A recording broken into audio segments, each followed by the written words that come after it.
Yo, what's up, guys? Welcome to You Might Not Like It podcast. I'm philltCast. And this is KodyBear, and I told you we were going to do a part 2. Fucking snitch. How is it snitching, bro, if it's going to be in the title? Shut up. Anyway, we're reacting to Jubilee, the second segment of the last one, Parents versus Teachers. Since you guys said in the comments, a few of you, that you wanted us to continue on, not because he wanted to, but because you wanted us to. It's because I wanted to. Because you wanted us to. I begged. Because you wanted us to. All right, so we're going to get this started. Let's go.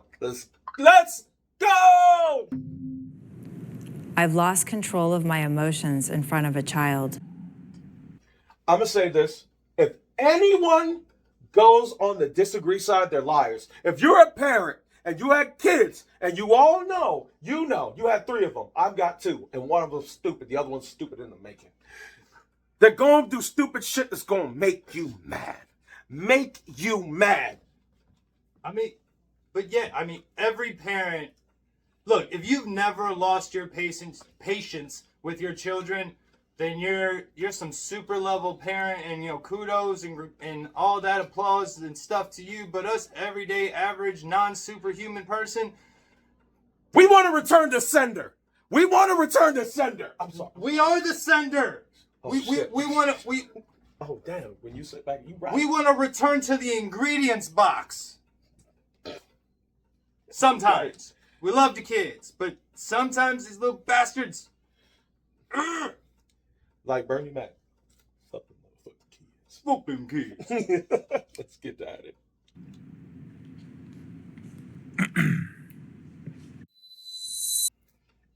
That black girl a liar. She didn't say nothing. She don't disagree. She lied. She went on the opposite side as if she never got emotional. She's lying. One, she's black. Everybody knows black mamas. Y'all see it. Don't walk away. It's not being racial. It's stereotypes. Black mamas go crazy. I had one. They crazy. I wish you would. If you ask about another motherfucking toy, I swear to God. Go ahead and talk back. Didn't I say clean your room? Yes, mama. Are you talking back? You can talk all you want, Phil, but you ain't had a black mama. They crazy. Man, I get what you're saying, bro, about having black mamas, but you ain't the only one. White mamas are the same. If you got a certain kind of mama, nah, they're gonna explode on you, bro. If your parent ain't never been fed up with you, then you're some kind of like robotic child.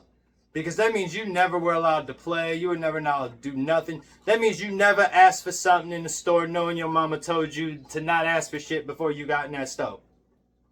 I got beat for shit I didn't even do. Me too. Let's just get back into it. All right. I'm about to call my mama. Give her a piece of my motherfucking mind. Because I owe her some shit. Back to it.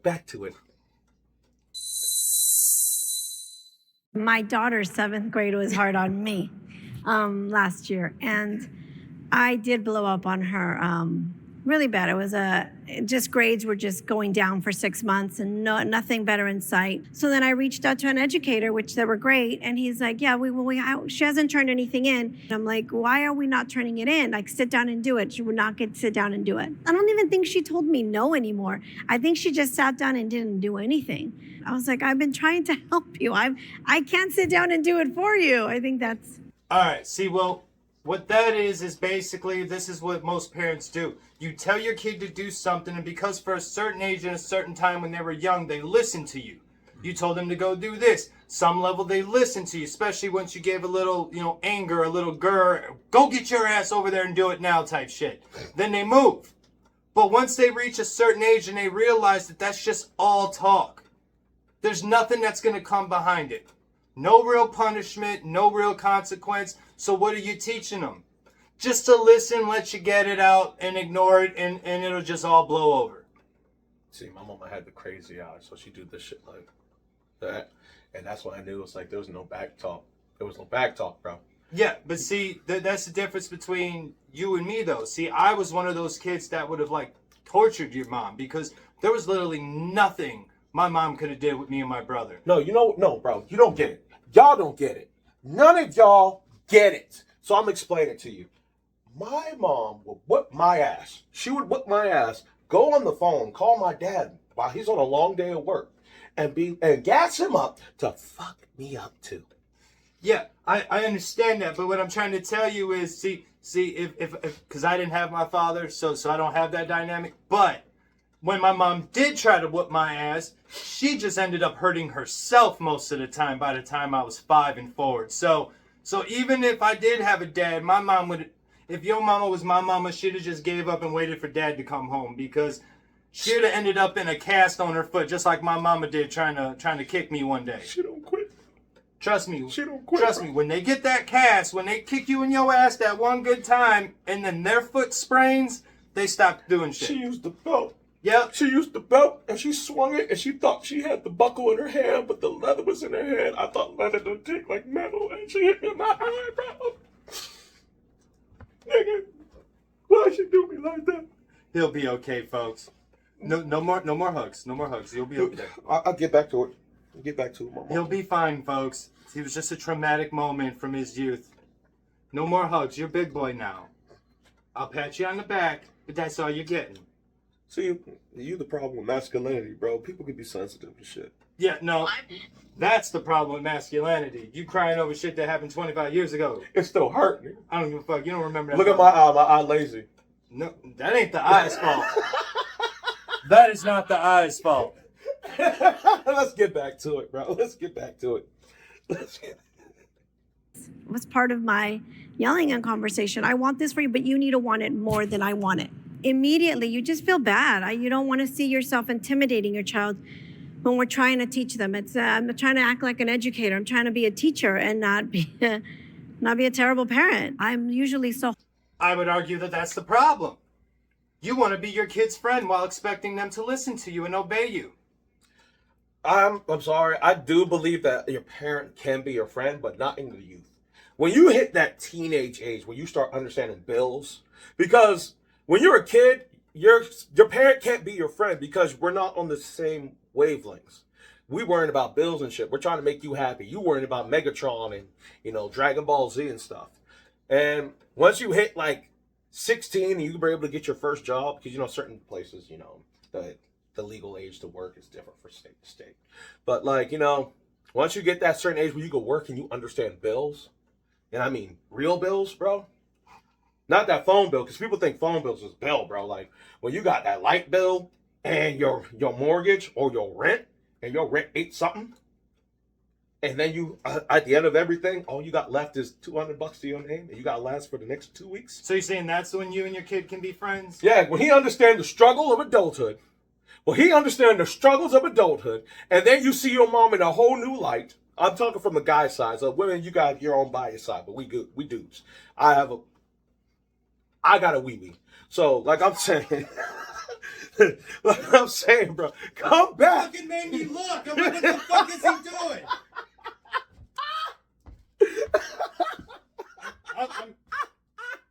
But I didn't know what the fuck this motherfucker. But as guys, we know because we'll see our dads working, and then we'll see the crazy ass mama. Usually so hopeful, so positive. I try not to be angry, but I'm like, why am I this person? How can I move through my frustrations as a parent? My lack of listening, my lack of, discipline here. And when I'm getting agitated or very upset, I'm choosing to walk out, now very respectfully too. So they've respected, they've grown. I hope they've seen me grow. So I'm trying to be better, always. But yes, we lose our cool. I just wanted to pause there real quick, Phil. Simply on the fact that I give respect to parents when they know that they went too far with their anger. Because sometimes you'd be like, hey, didn't I tell you to be the fucking quiet? Like, I'm not saying I punched my kid. Don't put that in there. I'm just making examples. Cameras on the other side. I'm making an example. He's still learning, folks. I'm still learning. Keep it in. But yeah, I'm just saying there's sometimes we go to a certain extent that you be like, grr, and that grr turned into a roar, and that roar made it turn to a strangle, and the kid got a little bit of fear, and you be like, oh, I went too far. Can I get you ice cream? Yeah. You ever done that? Yeah, there's been times with my daughters where I kind of yelled at them, and then afterwards you're like, shit. And then you got the hat hanging in your hand type of thing where you got to humble yourself enough to come back to your kid and be like, look, I know Daddy seemed upset, scary, angry, all this, but you need to know that Daddy would never like be super mean to you. Like, this is just frustration from you doing what you did. But that being said, Daddy is sorry. Daddy should not have been that scary, if you will. I mean, but if you can get away with it, it's a different scenario. Like, I mean, yeah, sometimes you got, if you know a guy that knows a guy that knows a guy that can hide something. Yeah, but you know, see, you got sons, so for you it's a little different. You can be rough and tough with them, but when you know, kind of overdo it with your daughter, and you see the actual like kind of heartbreak in their face, it's a tough pill to swallow as a dad sometimes. When you were really angry and you kind of went too far with yelling at them and shit. Mm-hmm. Like, I never really spanked my kids, but I was kind of a yelling kind of dad. I can admit that.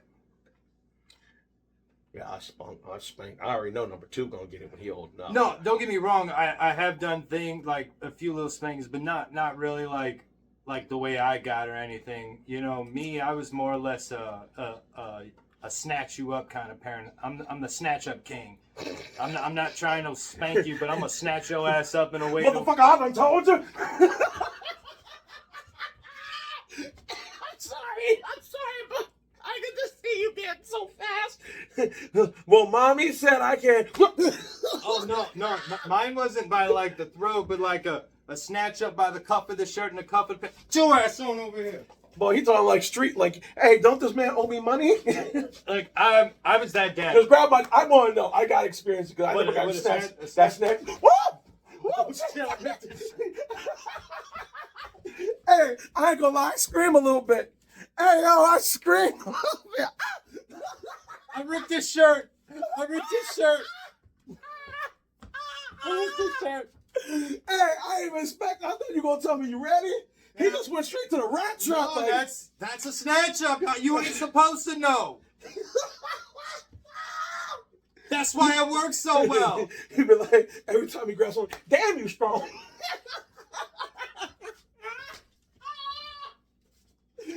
Hey, I'm sorry. We're joking too much. We gotta get back to it. Oh, fuck. Oh, we gotta get back to it. I don't think I was able to apologize in that moment or even months later, but it did feel so really good to apologize a year later. I think I saw myself then as a parent who was trying to be kind and loving and understanding and taking accountability, but I really was not. What I showed a year later was a real good parent trying to take accountability, trying to embrace her. I want to connect with her, so she wants to connect back with me and share back with me. She was able to confide that. I want to pause real quick. I just want to say shout out to this specific parent for being human and acknowledging that maybe sometimes she went too far. Because my mama, she used to whip me for stuff that wasn't my fault. I didn't do it. Cheryl was watching Big Booty Hoes on Comcast. Yeah, I was there, but I didn't pay it. I didn't know the password. I was 6. I was 6.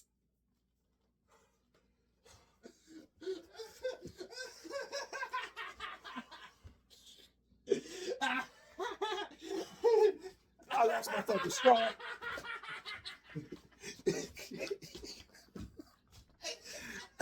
Hey, this some shit. Hey, bro, thank you for hey.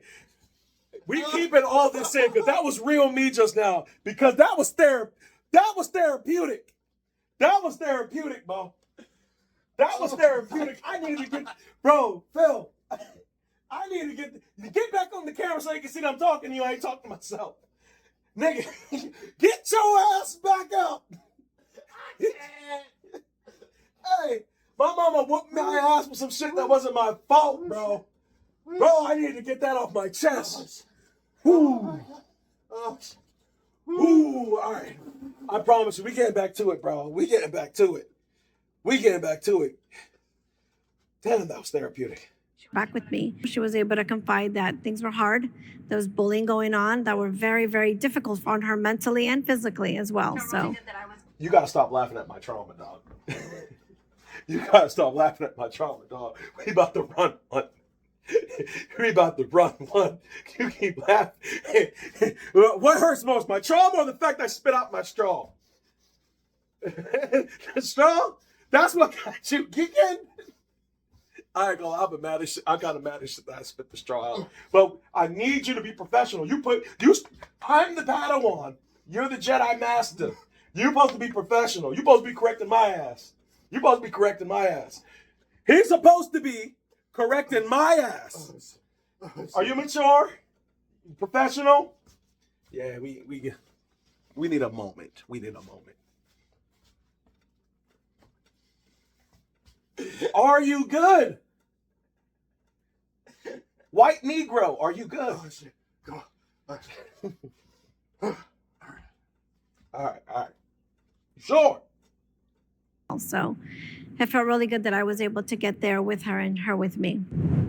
Unfortunately, I have to strongly agree. I have lost my emotional cool with my son, as well as like another adult individual, and I've acted out of like character. During the incident, my son stayed quiet. You can tell he was embarrassed of my actions. That definitely didn't make me feel good. So him staying quiet, I can see that he was like maybe a little uncomfortable, maybe even scared of what the situation could escalate to. His safety is always, should be my number one concern. All right, see, I actually understand what this last lady was talking about, feeling bad about possibly embarrassing your kid. Because one time I used to go pick my oldest daughter up from school until I was no longer allowed to do so for said situation. I was picking her up. I was waiting for her, standing in the parking lot, waiting for all the kids to come out. And then as kids start coming out, I see my daughter. She hits the door. She goes to open the door, and some little boy just pretty much bum rushes through her, damn near knocks her down the stairs. Mm-hmm. Now, this is where, the overprotective father in me kicked in, and I walked up to this little boy. I grabbed him by the scuff of his book bag, and I asked him where his daddy was, and he pointed at some gentleman. I walked... Where your daddy at? Right there. Exactly that. He pointed at his daddy. I walked him to his daddy, gave him to his daddy, and basically told his daddy that if his son ever puts his hands on my daughter again, there's going to be a problem between me and him. And ever since then, my daughter told me she was embarrassed and I was no longer allowed to pick her up from school. All right. I'm going to try to be mature about this one, but... So, I used to get ass whippings a lot in school when I was in elementary because I was a badass kid. I was fighting and all that shit. And my dad used to leave work and whip my ass at school. Like, no, you want me to tell you the most fucked up thing is? All right, this is our classroom. He'll grab me out the classroom to whip my ass outside the school. This is the window. Outside is an apartment complex. He just pulled me outside my window and whipped my ass in front of my class. Yeah. And then I had to come back to class, and people gotta make fun of me for getting my ass whipped, but I gotta find my fucking ego and pride back, so I start running fades with people in my fucking class. You know what it's like to get your ass whipped, and they say you, they drop the drawers. You and your boxers spinning like this. And then you gotta go back to class and they be like, man, this motherfucker been beating my motherfuckers up, and he's screaming. They can hear you screaming in the window. Ow! So now they tell me, that's what we call your daddy. Man, back into it. Daddy coming back again. Know how bad it got? One time my dad said, no, I gotta get this off my chest. One time my dad said they're gonna sell me. They're gonna put me up for adoption. I did a little cart drawing and shit. So my mom and my dad are like, hey, I love you more than you believe. I'm thinking, damn, I'm about to be sold to some other motherfuckers, bro. You know what? My mama, she gonna lie. The next video, we're gonna bring her ass here. We're gonna bring her ass here. Next video, we're doing part 3, and we're gonna bring her ass here. And we're gonna ask her, yeah, they lied to me and said I was supposed to be adopted. I can't talk no more. Part 3.